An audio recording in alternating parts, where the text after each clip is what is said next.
Welcome back, it's your host GF. Toronto Maple Leafs are on fire. Let's do the old weekly recap. And then I gotta do security. Happy Saturday night to everyone. 3-0 this week, 7-0-2 in their last 9. What have they taught us? Stick with the team. Don't give up. Always believe. But they also, when they're playing like shit, you gotta call it. This year could have gone one of two ways. They decided to, just kind of dig themselves out of the hole. And there's still more digging to do. This streak, other teams are playing well. They're still not in a playoff spot. But let's break it down. 4-1 on Tuesday against the Panthers. That got the week rolling. It's a big win. They're in the same spot. They're fighting. Matthew Tkachuk's going to come back soon. Barkov at the end of the year, but very good team. Should have had a shutout for Joe Wall. They spoiled it at the end. But on to Thursday. Flyers on the road. Leafs don't have a good road record, even though I like them better on the road. Those real Leaf fans.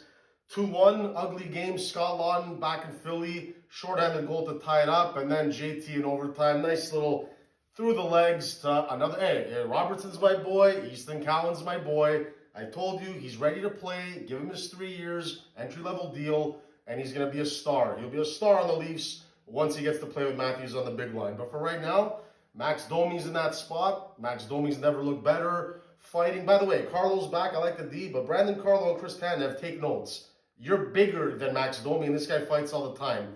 McCabe and Domi do the fighting. Those guys can do a little bit. Mind you, Tanev's always hurt. So, but yeah, that was a big win. And then tonight, the Canucks aren't good. You got to take care of these games. 5-0 shutout for Joe Wall. Obviously, the Canucks are in tank mode, McKenna mode. But next week, you're on the road. Avalanche on Monday.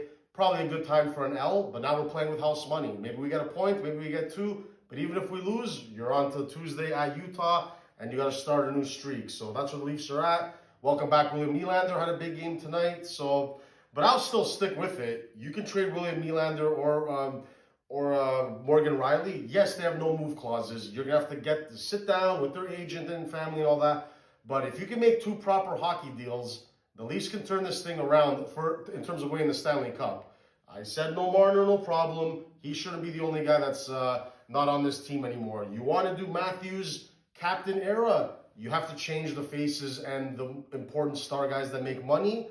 But again, we're in no rush to trade Willie. I'm not saying I'm a Willie hater. I'm just saying his stock is at an all-time high.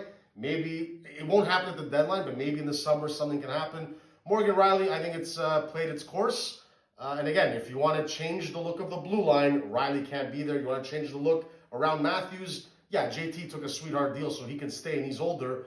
But Marner is not here, and I don't think Willie should be either. We want to be more of a grinded out, physical kind of Stanley Cup team. But for right now, he's playing well. The Leafs are playing well. And when you're 3-0, it's go Leafs go.